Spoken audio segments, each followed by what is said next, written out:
When you give a report like that, you can have, of course, this is where we are today. These are the things that we have to do to meet the future and think about some of those future-proofing items. I'll talk about Reignite today as part of that. Just up front, Reignite does not require any new tax, and we did not base it even on the renewal of a tax. It's based on what the Spark roll-off does currently and how it can be funded in the future. I think that's really important to highlight to people, although it can give a false sense of, oh, well, then you don't need things. So we'll come to that as we do throughout the rest of the year. But those are the facts. I mean, transparency is what it is. You can't. I'm not going to be here selling anything to the public other than giving the report of where we are and what we're doing, and people are going to make those determinations. I think the council is going to need to position itself to be very educated about that process and what it wants to do. But in Reignite, we don't rely on any new tax whatsoever. And I'll explain how that's the case. So first, let's just talk about the financial state of the city. Sales taxes are steady as they go, and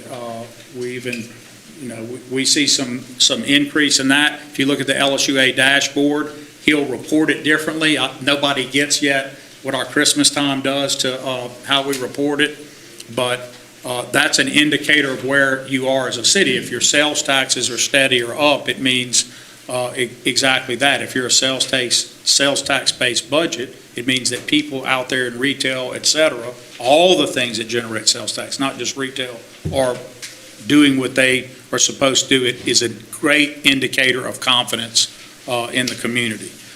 So there are, not by all, but by some, a report that there's a concern about retail closures. So the data I'm going to give you just shows that's untrue. But if you report and you do things, you have to dig into facts. Having an opinion without facts, everyone can have. But when you look at the data or the indicia that goes into an opinion, it should be based on facts. I often tell you guys, and it's boring to hear over and over, but if you're on the edge of Martin Park and you're getting rain on Spencer Street, and you're seeing flooding occur, that's not, your opinion is that's a bad rain. If you're in the farmer's field about 500 to 1,000 yards past that and you've been really dry for a long time, that same rain that inundates the area on Spencer Street is seen by you, in your opinion, very differently. But the fact is the same. That amount of rain that fell on that spot is a fact, and that's the same. But the opinion of the two different recipients of that rain could be different. What we look at to determine how the city's doing from a retail, et cetera, standpoint is manifold or multifactorial. And here are some of those things. We look at sales tax, which I just went over.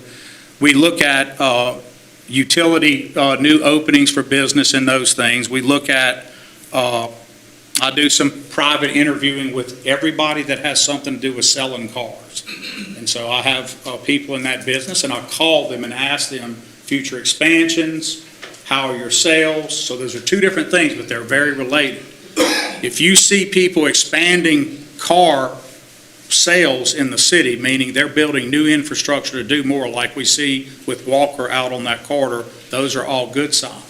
And so if you see one car group leave for some better opportunity they've worked out, and another business takes over that retail spot, but you see that overall growing, that's just the trade-off of retail. That does not indicate a negative for your community. Again, easy homework to do, very simple. But if you don't want to, if you're lazy about it, then you can just only report the negative. But they're easy things to figure out. We look at fire inspections as we relate that to Chief, new permits, et cetera. I know what that data is as well. So cars, sales tax, the final fifth one for me is annexation and new development requests. So as a council, Mr. Johnson, you may not agree to every annexation for lots of reasons. There are lots of people that want to be annexed in the city, which would immediately jump both population and other things for you. But if the cost to annex them in because of their infrastructure needs that were built not under our standards out in the parish or elsewhere long ago outweigh the benefit of bringing them in, we've been careful about that. So is every council before yours. But you still count requests and you look at developments and new areas that would like to be annexed, not just the traditional ones. I won't count those. They've been asking. But new places that want to come in to build, whether we approve it or not or leave them in the parish, but they're adjacent to the city, those are also on the up. So all of the indicia are indicators of what we look at to determine whether the city is, in a commercial sense, growing, doing better as compared to, and this is all you can do, is look at the past and look at now, and you make those comparisons. Do not indicate the negativity that I think you guys, to continue with the flood, are inundated with every day, right? This idea of the closure. So that's in general, and that'll be coming out in your State of the City report, Madam President, shortly, before the Christmas holiday. Now, let me say another thing about retail, how retail moves around. If a restaurant closes, a fast food or even non-fast food restaurant closes, typically that dollar that was going there, those customers just rearrange to another choice, right? So when you say that a restaurant's closed as an indicator that the city is failing somehow, it's just not doing your homework, and it's really just a crazy indicator. It's made worse if that restaurant is not only closing, but moving to a new location where they're going to rebuild the place, more expensive, add infrastructure, add non-permanent but temporary construction jobs, et cetera. That's another indicator, but you've got to trace that all the way through, right? And I think that doesn't happen a lot, but I want to make sure people understand those are the ways you grade that paper, Madam Teacher. So I don't want the council to be concerned because you hear about a retail closure that necessarily means, by all the other indicators of retail growth, that there isn't retail growth. Sometimes a restaurant just isn't liked, it loses its patronage. And so what happens is that will be absorbed as retail dollars are in some other restaurants for the patrons who are still going. But retail is not a city-driven phenomenon per se, right? You don't decide that, Madam President, where people eat. You also don't choose how many restaurants and one type of food to do. I know that that's a popular thing to say, that we have too many of one type of restaurant. You don't, if there's a market to build 10 more and they're full, then you don't have enough of that. If the market supports 10 of a certain type of restaurant, when someone writes and says, why do they keep doing that? The they is not the city, it's not the council. The they is the person taking the risk of their talent, time, and treasure to go open a place, put people to work, and try to make it. And if they make it, and it's another restaurant of a certain type someone thinks there's too much of, then there wasn't too much of it. The market bore it. The market bears that restaurant. Does that make sense? I'll answer questions on that. Okay, so I know there's a lot of expertise about that. I saw recently there was a hotel being built next to the mall, and there was a string of comments that we don't need that, another hotel. Again, evidently you do need another hotel, because Hampton and people like that don't build a hotel unless they've had a real deep plan, Trey, as we know with our own dealings in this, a deep dive into the community to see that the money will be made, or they wouldn't take that risk. So if they're building in a corridor right where you might see retail closure of one restaurant because another one's coming, or they lose patronage, they've thought about that, and that's not what it means. Sometimes restaurants close because they fall out of touch with the patronage, or people change what their tastes and desires are. Maybe their price point is off, or more likely than not, they fall out of favor because there are national trends at work. They belong to a parent organization that could be going through a bankruptcy. All of these things I've seen happen in this year, but none of those are reported. So I want you guys to know we do keep track of that, because we care if something retail closes. While we don't think the city controls or should, unless you're not a capitalist. If you're a capitalist, you want retail to control itself. But what can the city do, right? We can create an atmosphere that people get their permits easier. We can create an atmosphere that's friendly to retail. And I think in some cases, like the Reignite Corridor, which is about the mall in large part, which is a retail center, retail can be at a level that's so big in a city that it does justify a different look than perhaps a single restaurant. What do you want to be careful of with that? Well, you want to be careful that you're not, as the council, picking winners and losers, right? If you have, we'll talk about in Reignite, if one of the plans was, we want to put a bowling alley inside the mall, but we want the city to help us do all this, and there's an existing bowling alley next to the mall, do you think it's appropriate for the public to incentivize a new bowling alley to compete with the existing one? Does anyone want to answer? I don't think that's appropriate. So in those cases, you have to think about retail uses because of the scale and because you don't want to punish someone who did take the risk. You might not want to incentivize them to put in a gun store in the mall because you have an existing longtime family security sporting goods right next to it. So those are the kind of things that we would think about in retail. Now let me tell you another area, Madam President, where we chase retail. We do have groups and consultants where we do contact different things that we think people might like or would come because we're worried they don't have the correct data. So retail may do a dashboard view of your community, see one set of data, but if they just knew this one other thing, it would change their mind. They're really good at that. As I said, the hotels are really good at it, but sometimes with restaurants, there can be this one added thing, or they find out a new project is coming on board and it changes their mind. So we do chase it in that way. Otherwise, while I know mayors love to, including me, cut the ribbons at retail, retail is largely a phenomenon that happens in the private sector. And when I say largely, I mean 95% or more, 99%. And the choice to close is also 99% some type of choice that has very little to do with the city. I guess the biggest example that I would like to give that is less about retail would be the closure of any kind of rural health or some of the hospital adjacent centers that we've had. In the COVID world and when we had Medicaid expansion going gangbusters, there was a lot of overbuild in communities. We were one of them. And so because there's so much subsidized things happening, government subsidized, people were able to build. If you have those places and you go into the waiting room, Madam President, and no one's in there day in and day out, that's an indicator of that overbuild. I've talked to the hospitals about when those changes were made.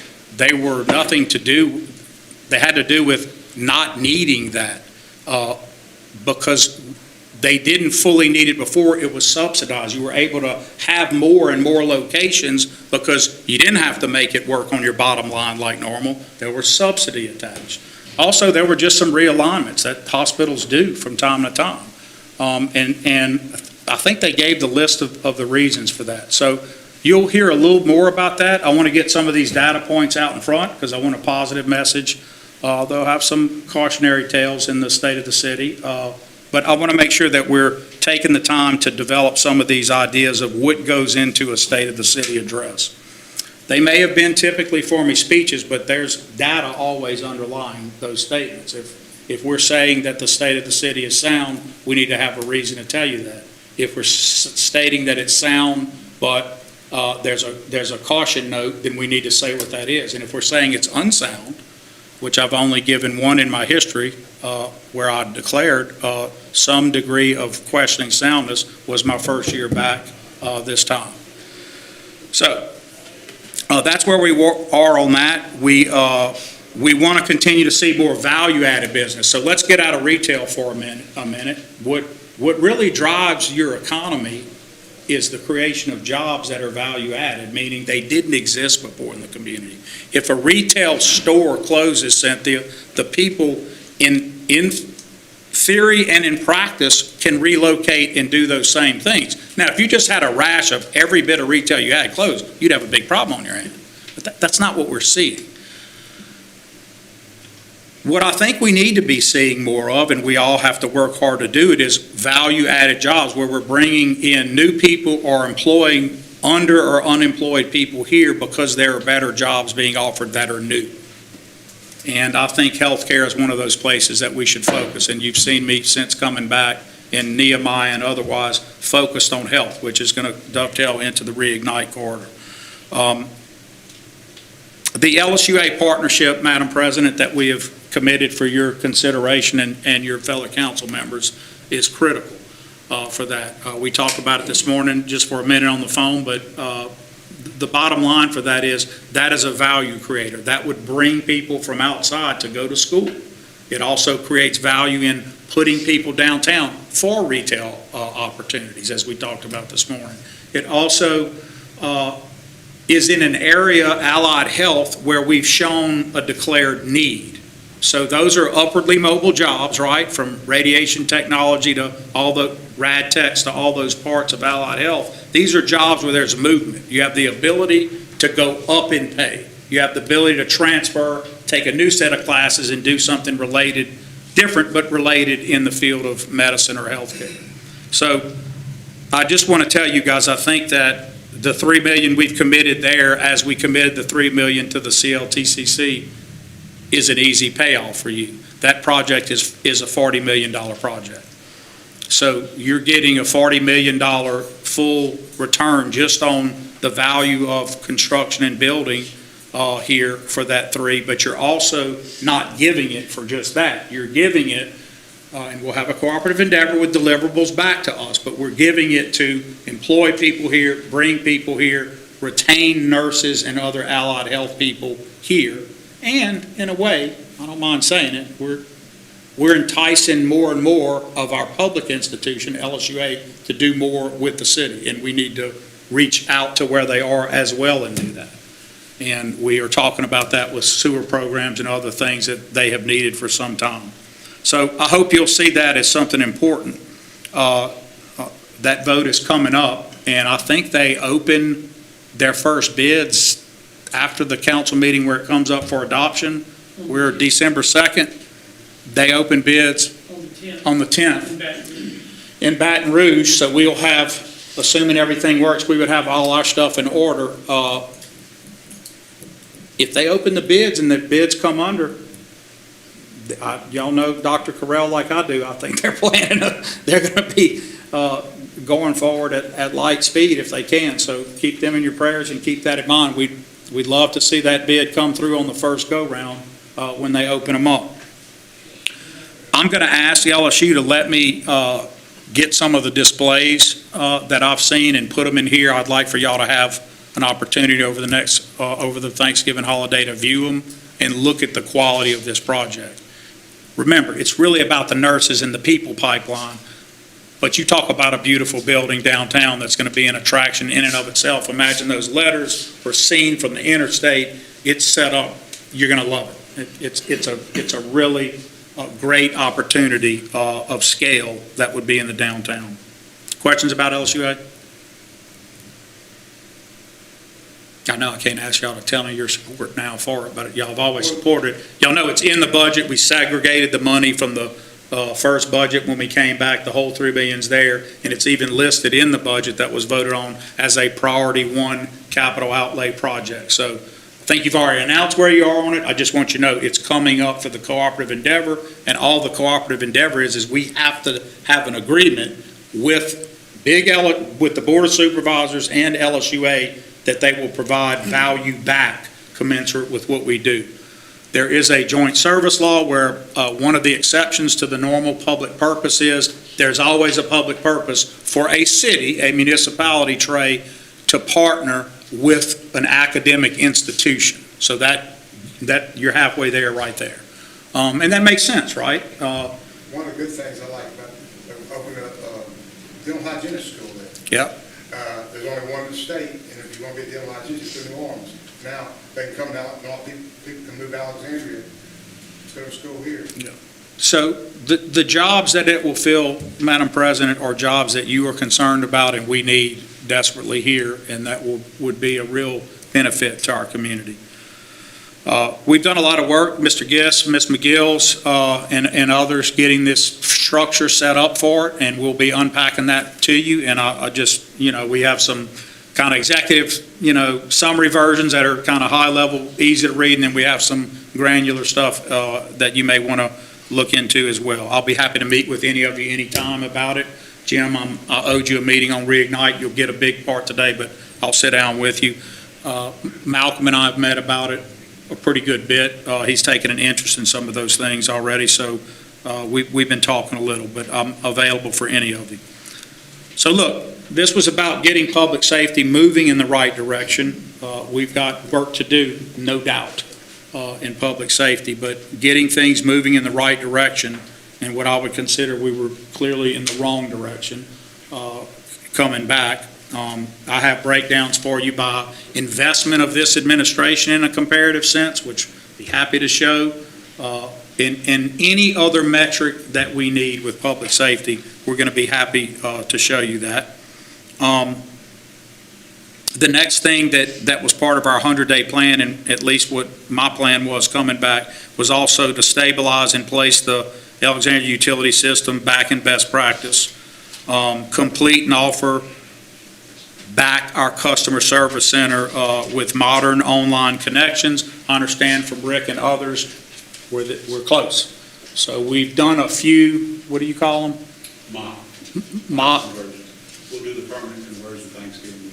Okay, so Thanksgiving weekend, that's been advertised. We're letting people know when things come online, but they're doing mock conversions of getting us in a very different way where people can interface with that. And it's all about connectivity. So if you think of Alex Connects, it's about making that across the board for the city, for employees and customers to be able to interact differently.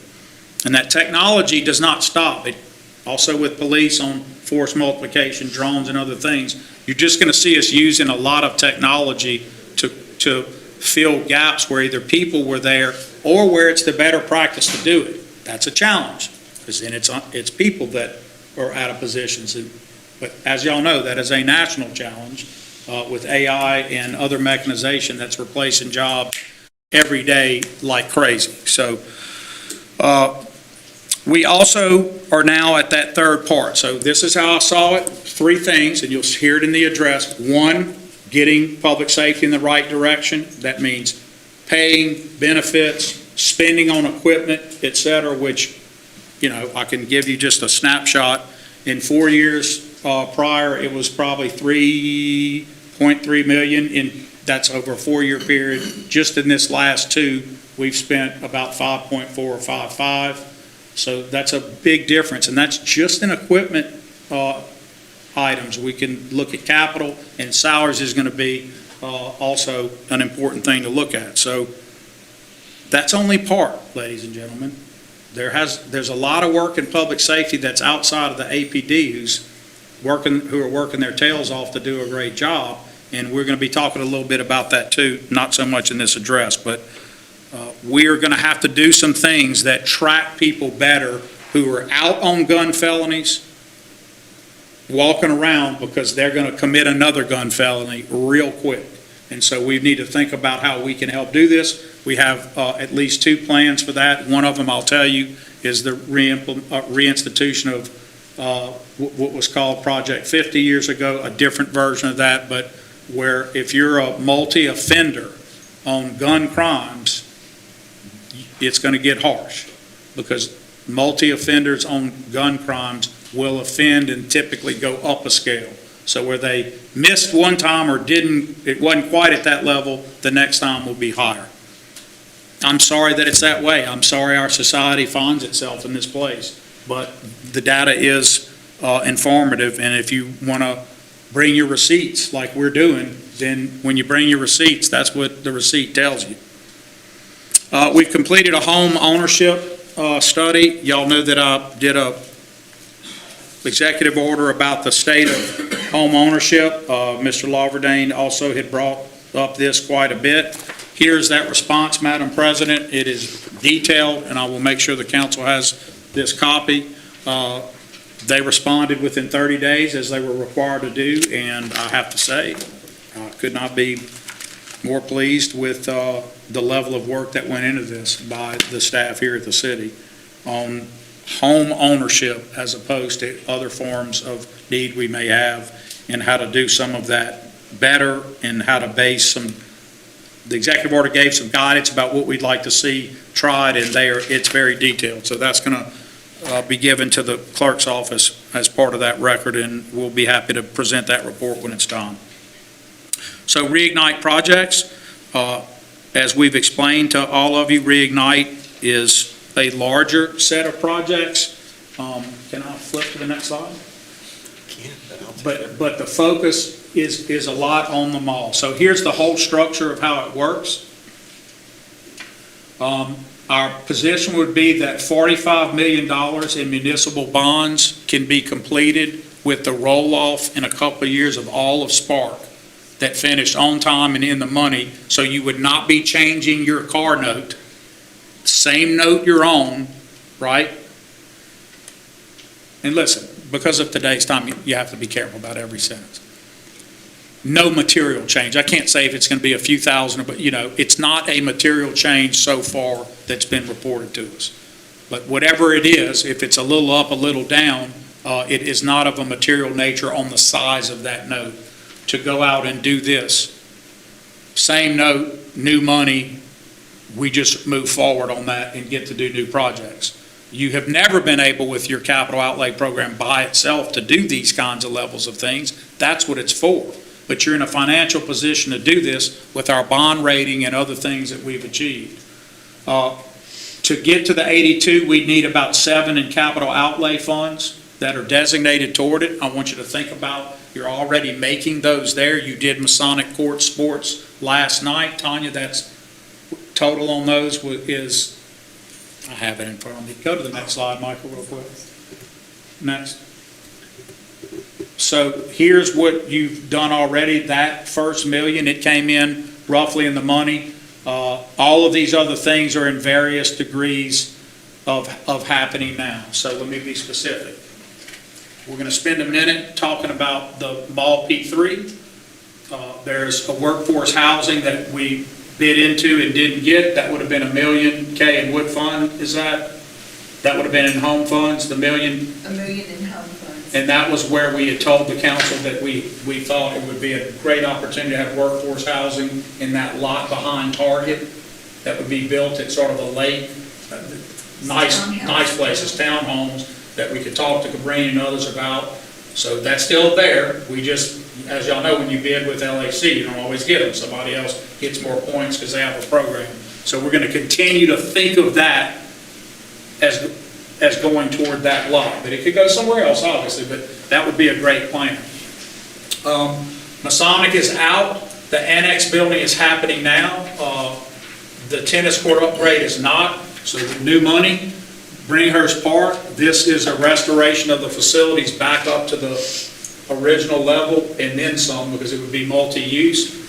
Not sure how that changed to a different word than facilities, but I'll check that out. It's not on my copy that way. 9.5 million. I'll tell you what I did, guys. I took, of the 3 options we did all those years ago when we did the RFPs, the last one that I think Clifford had done some of them with me, I think it was 7.2 was the Cadillac then. There was a 5, a 6, and a 7.2. We took what 7.2 million was then, and that's what it is today. Just in less than a decade, it's grown a lot. I had Mr. David do his own calculation independently. We did one in-house and compared them. They were exactly the same. I think that's probably low. I think every year it changes. So I'm thinking that 9.5 is 10.5.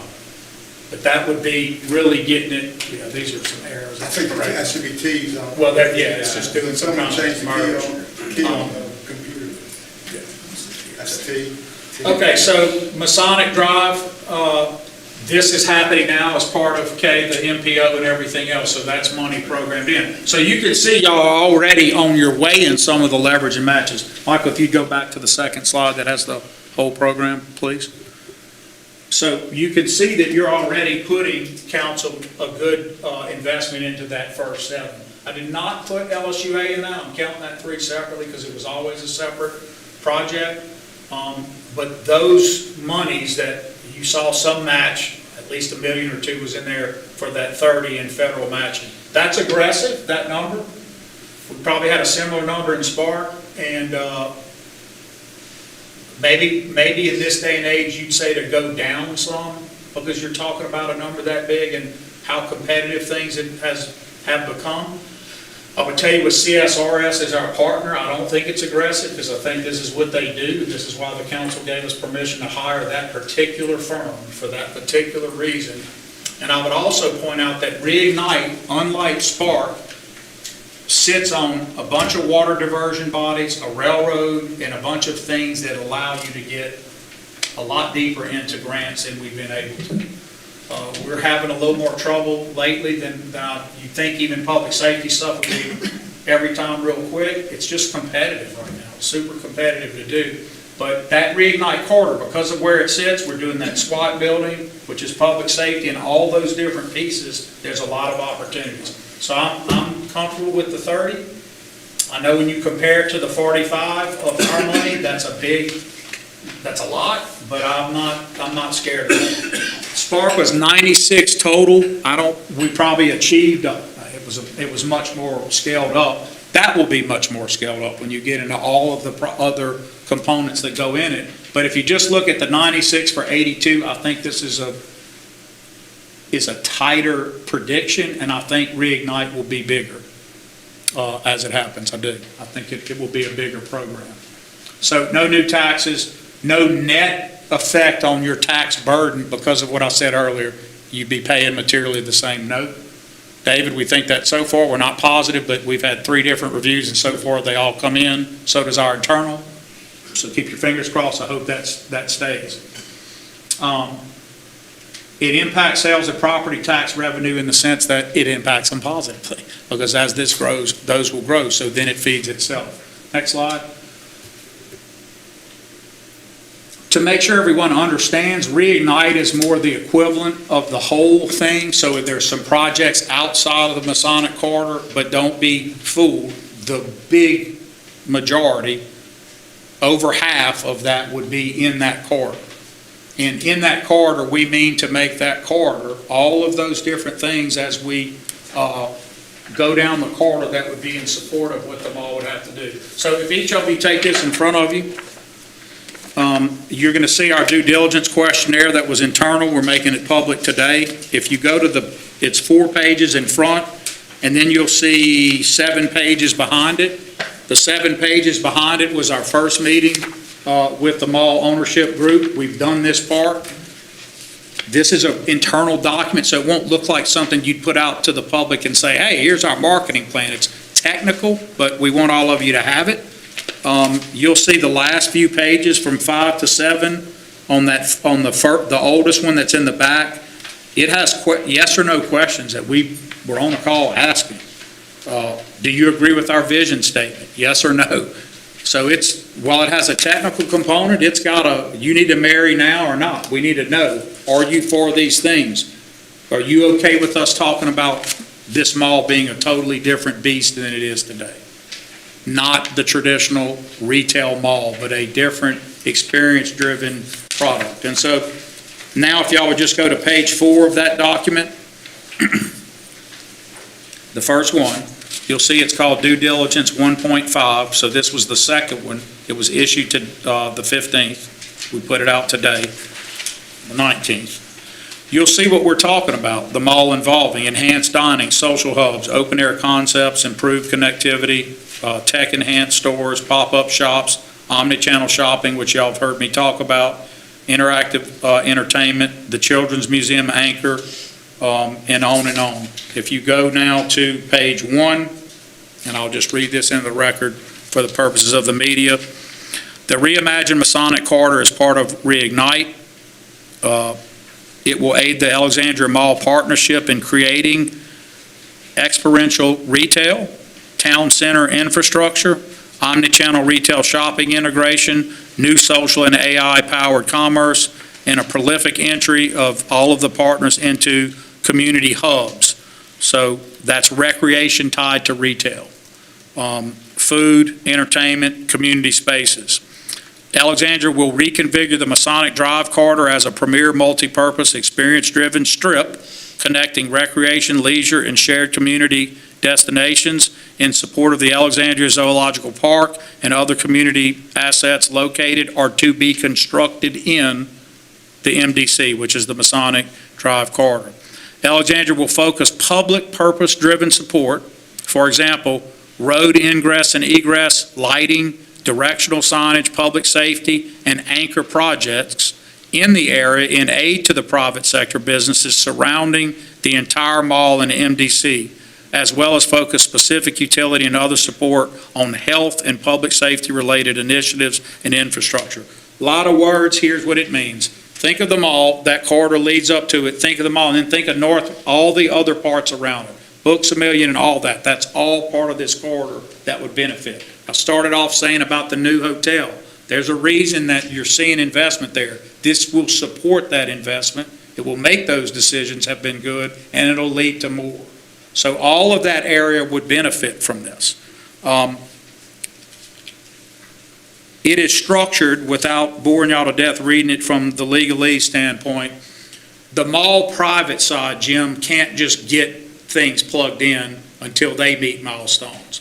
So if you think about it, we would structure our funding, yours, the council's, into the universal things to do. Our Masonic corridor, where it's publicly owned property, Dr. Lewis, all of that would come first, right? To entice them to make their first moves on the milestone. So you don't do all the private side first because you could be in trouble, right? You make sure that we structure it so they're enticed along the way. So that if you take the continuum, at the end of it will be their money coming in all the way at the end, but our money won't go into things that wouldn't be something you would do anyway. What do I mean? The biggest project to start is the anchor project, the Children's Museum and Learning Center that we've been talking about. This is a huge opportunity to build something that is the best in the state. So we're not trying to be second on this one. We want the best. We have talked to our private business community and others. They are really behind this. Red River Bank, Royal Martin, all of those captains of industry who are doing a lot more foundational work these days and investing are behind it. This would work in conjunction with our zoo and that corridor, and it would be the destination of one or two that would draw people there. Then the mall, if you imagine, is no longer a retail center in the traditional way. Obviously, it will have that, but everything changes in that. More town center activity, more entertainment and other types of venues, all of that is set up. How do we help do that? We help do that, Jim, by taking over stranded, functionally obsolescent infrastructure. The mall owns all their ingress and egress, all those roads, the bad parking lot, that will never be used again. That amount of parking, because of why we want to push them to omni-channel shopping, will never be used because you don't shop that way anymore, Ms. Felter. You shop a different way, mostly on that phone. So all of that has to be thought about when you do this. But if the city would take over a lot of this functionally obsolescent infrastructure, because we can put things on it, diminish the amount of wasted parking space, never to be used again, with other assets, that takes that burden off the mall's back and lets it reinvest in the mall. All of this in a carefully constructed cooperative endeavor, Trey, right? All on milestones where everybody's having to meet their part as we go down the chain. Does this make a little sense so far? Okay. If you look on the document, you'll see a lot of due diligence that we're required to do. If you go to page 2 under Mall Omnichannel, it tells you what we mean by that. It just means lots of different ways to do it, omni-channel, multiple channels to shop and do these things. It in the word probably people are hearing a lot now, but you will. You're going to start hearing it all the time, not just here but everywhere, because it's the way that new retail competes. We talked a little bit about it, but you have integrated online and offline shopping experiences for the mall customers. They can see real-time visibility of inventory at places on their app and know if I go there, it's there, or I can just order it, or I can go and program a whole day. What I'm going to eat, that I'm going to go play pickleball, that the kids are going to go to the batting cage, right? All of that can be programmed on this omni-channel version. So I won't read them all. I will just tell you that that is what we expect in return from the mall. For you to get our input into this project, you have to change this. The second due diligence was the first one conducted. That's where we went through yes and no. Do you agree with this vision statement? Will you do these things? And the answer was emphatically, Rick, yes, we will. So we have a willing partner. We have an opportunity that I want you to think about scalably. If that phone that allows us to order and do all the things sort of equalized everybody, so if you were in a small town that had 2 boutique shopping centers, and Alexandria in the 70s and 80s had this huge mall, all of a sudden that world changed, right? Now everything is ordered. The mall could become a stranded asset unless you can go into this future look and do something new, right? But now you have the asset again that others don't have because you have this whole center that can be an experience-driven center that other places don't have. Now there's a reason where you hear now, no reason to drive to Alexandria for that. I don't need to leave to do it. Now there is a reason to do it, and that's what we need more of. So public safety guaranteed in it, all of those things, we're going to see a change. Not only in that corridor, but this is going to be a flagship thing for us to do. And I think the Children's Museum is the anchor, but I think you need 1 or 2 more. We're going to be open to supporting incentives for any tech-related business and healthcare. We're already talking to Cabrini. They're on our stakeholder group because they're way interested in moving some assets there. We just got to get them all freed up to do it. And there would be opportunities for that kind of thing. There's opportunities for health and spas and other things. It's got to be a different place, ladies and gentlemen. But it's a big opportunity. I know you'll get criticized. Why are they doing that? You'll get a lot of the theys. Why are they doing that? Because the people are demanding that. And people in our city want to see change, and they want to see this scale of shopping and opportunities. And we can't be driven by what someone says that lives somewhere else and doesn't. We have to do what we need to do for our city to make it a place that is attractive and has the quality of life for those value-added jobs that you want to get. If you're telling a company to come here, you have to have these things in place. That space, if you left it to become even more, if you left it to stay as it is, it won't stay as it is. So this is an opportunity for us to make an intervention with willing partners on an asset not every city has in the first place, which is a mall of that size, especially compared to this city. So that's where we are on Reignite. I think it's going to be an exciting project for all of you to get into, and I hope that you'll at least go read this. I know it's technical, but as we do the easier stuff to look at, it's going to make a lot of sense to you guys, and I want you to know how much detail we're putting into it. We're not going to go spend money on something that we haven't determined the market is there for it. If you go to the last page on this, the second to last page, guys, we have where we are on the task orders with CSRS. So you can see where we are on the task orders and what's next. The market analysis is task 2. It's about to start. So there will be pro forma analysis for all the things we're telling you. In other words, we're betting this is right, but because we have a bunch of data already, but we will have the data that supports it first. All right, so we're going to run out of time. Any questions about that vision and goals from the council? Who's doing data for us, you said? CSRS does, they do a lot now, Kay, internally. And I would just say, because of the world of data that we keep talking about, there's so much more data out there. You all use AI, you know that. I mean, you can, not that it's always correct, got to be careful, but there's so much data out there about communities that you can plug in faster. So even 10 or 15 years ago, Jim, you'd have to hire a firm. They'd come do all these personal assessments. They don't have to do nearly that.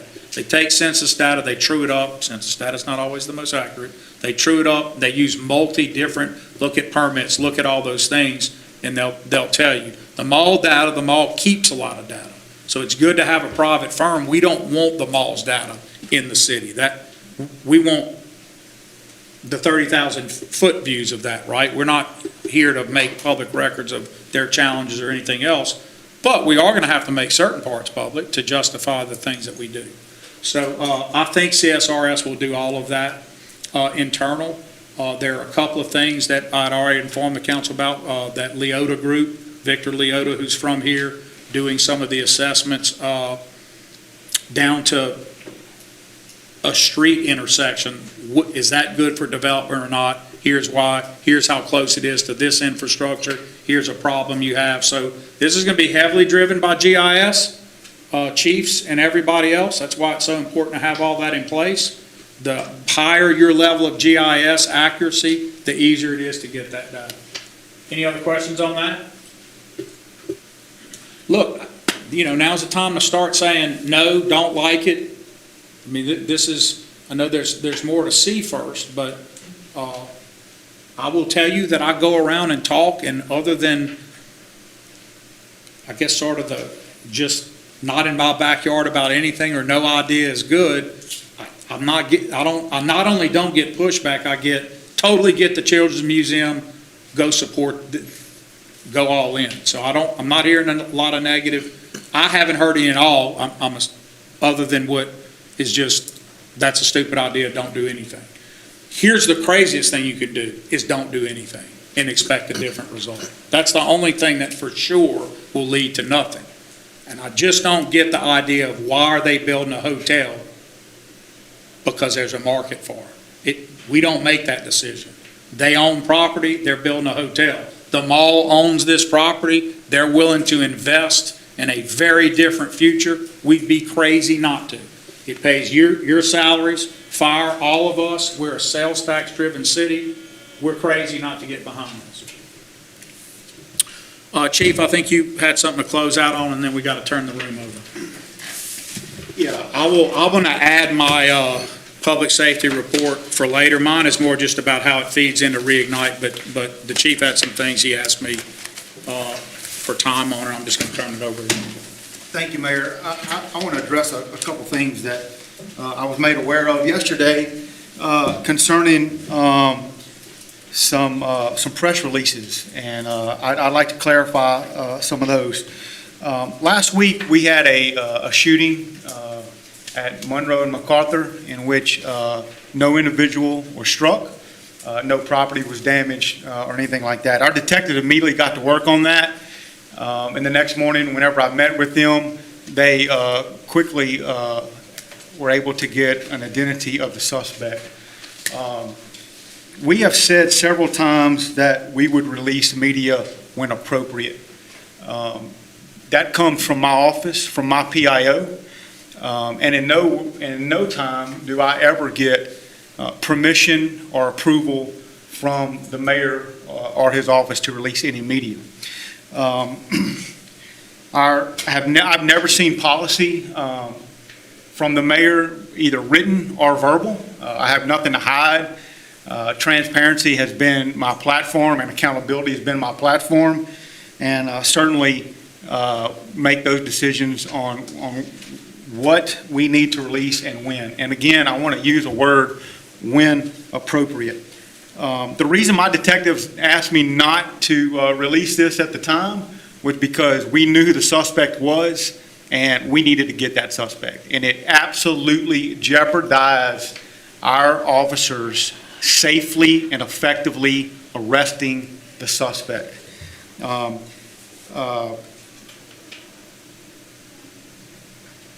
We always have said, again, when we would release that suspect, when it would be appropriate.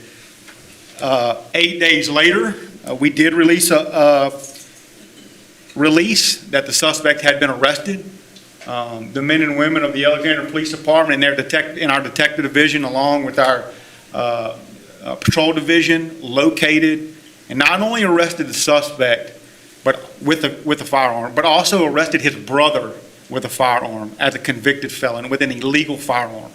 So we took two individuals off the street, 2 2 days ago, I believe, Monday, who were out there. As the mayor said, you commit one crime, it's a one-up. And I don't use his word as many, but as he does, it's a one-up. And so we were able to take these guys off of the streets right here in Alexandria.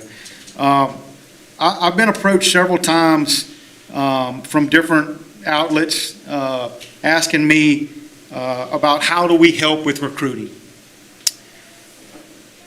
We had a commissioner stand up here not long ago and talk about how the community can get involved and how the people can get involved in reporting these crimes. It's a sad day when the press does not report facts. And I'm going to say it one more time. Report the facts. Never has Mayor Roy had to approve a press release that I have sent out or my office have sent out. So if you're going to report it, report the facts and know the facts.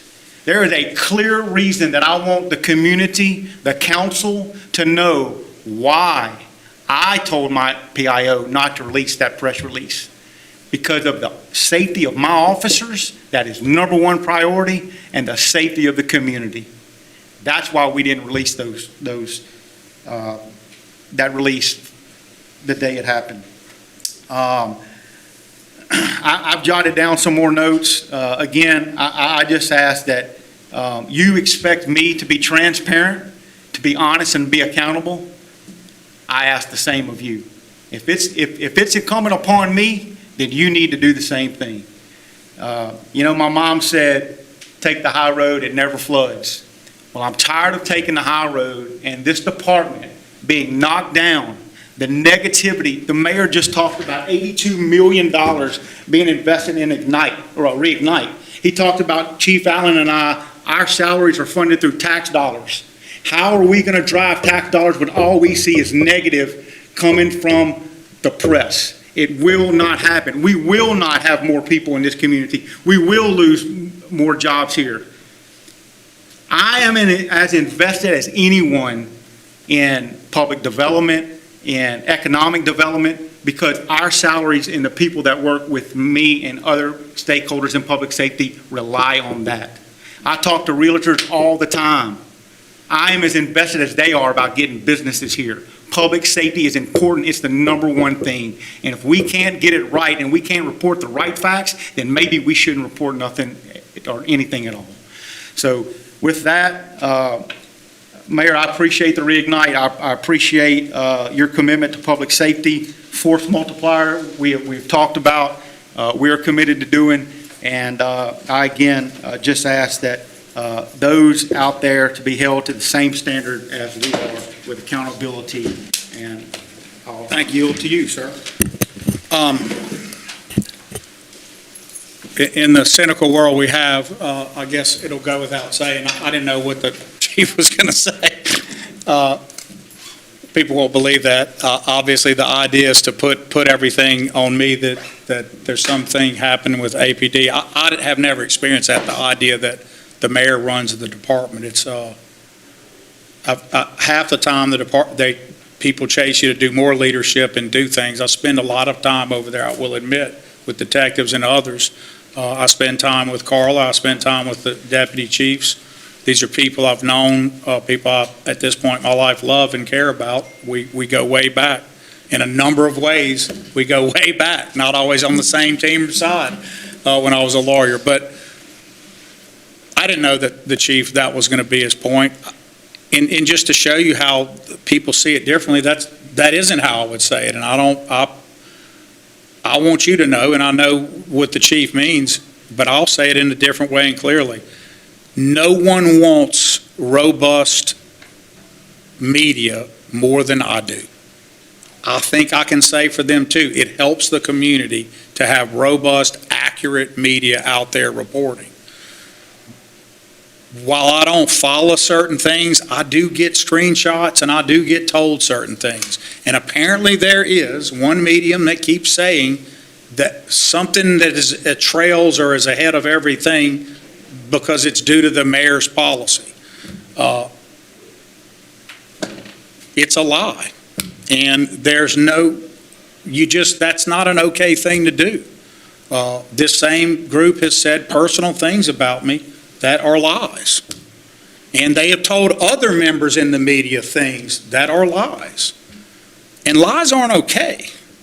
And I just said it, and if there's something that you say up here that is untruthful, people can do something about that. So there it is. There it is.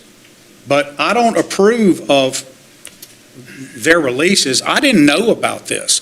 The truth is, with the chief and me and the policy that is written and published and does exist, you all know it. I look at it, Stephen, as whether it's dynamic or not. I've been over it with you, and I've been over it with Colin as well. I look at it real. If something is dynamic, and I've been over it with Jack and his folks too, if it's dynamic, I think we have a duty to say more early, even if it could compromise later investigatory matters. If it's dynamic, something is happening that's going across the city. If it's static and resolved, then it becomes all about what do you need to do to ensure you get the investigation completed and done. In this case, they made a decision, apparently, which I learned after the fact, that it was so, they made the decision as an APD that it was so static and they had the opportunity to actually catch some folks that my prediction will be, and I don't know the folks, but based on data, that they were going to be in a much more serious situation soon, because that's what the metrics show me, if you're involved in a gun crime. So they did that. Technically, I told the chief, I kind of laughed and said, this hullabaloo is kind of funny. The truth is, I probably would have told you that violates the policy, because you always give something. They made a choice that, no, investigatory supersedes that, and they made that decision. They made the right decision.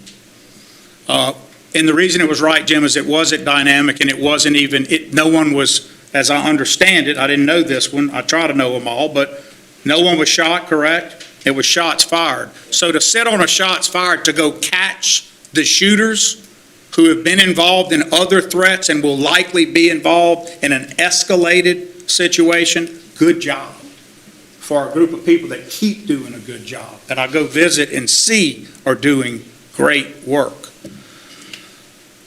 So if folks at home have this tag in front of everything that until the mayor approves it, just know you're reading something that's false, and I believe, in my opinion, knowingly false, meaning the author of the sentence knows that they have nothing to back it up. So here's what I did, just in case. That's my opinion.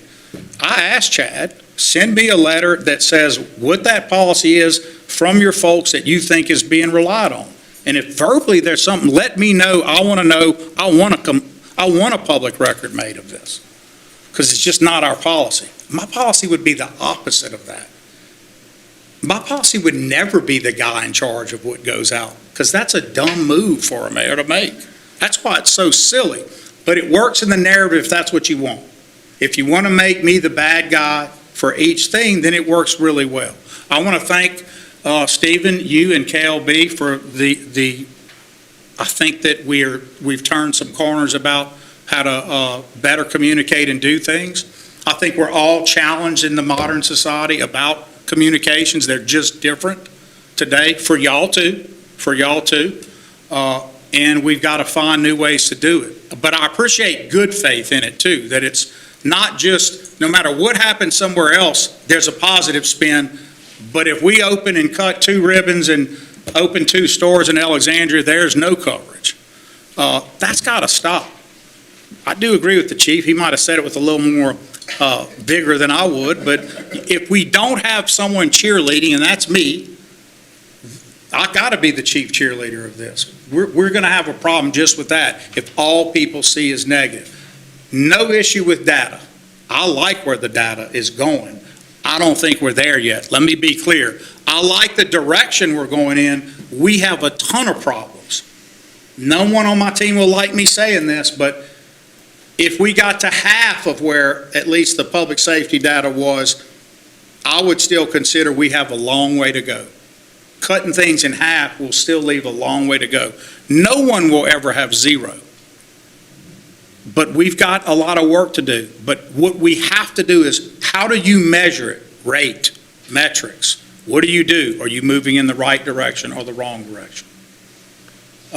You guys are moving us in the right direction. And our job is to keep outfitting you as much as we can. Yes, we're short, and yes, I'm worried you can never be not short in this with the dearth of people willing to be police. And you know that, Carl. Willing to be police. There's a dearth of people willing to do it. So the smaller pool of people out there willing to do it, you're competing nationally. We don't compete locally. We compete super regionally for this. We'll let the data show what we're paying, what we're doing to get it, what incentives we offer, and then I'll tell you, we're going to have to do more. But if none of that moves it, then we have to also think of other ways to get people here. What do I mean? Force multiplication through technology, bringing back retirees to do certain jobs, our CSOs out there doing those jobs, taking some of the basic, less dangerous stuff off their backs. Colin, you'd asked me about that. What's that purpose a while back? Well, that's it. And it's working, and it's good, but it's not enough. So I will love and be honored to own we got more work to do. And anyone who says that the mayor says, I see it all the time, crime is down as an imprecise phrase. If I ever said that, someone should have pulled the cane, I like precise language. Crime is down doesn't tell you anything because there's no, all crime, what does that mean? Look at the different things, gun homicides, all those things. That's what matters because our interventions are targeted toward those things. So you have to say if a rate, and that's all you can do, a rate, it's a comparison, is increasing or decreasing. Just because something is decreasing because of interventions doesn't mean the city thinks they've solved the riddle. Not at all. It means, hopefully, if you can point to why it's decreasing, that you can double down on some of those interventions, or if it's not working, do something differently. That's what we all do in our businesses. That's what you do every day.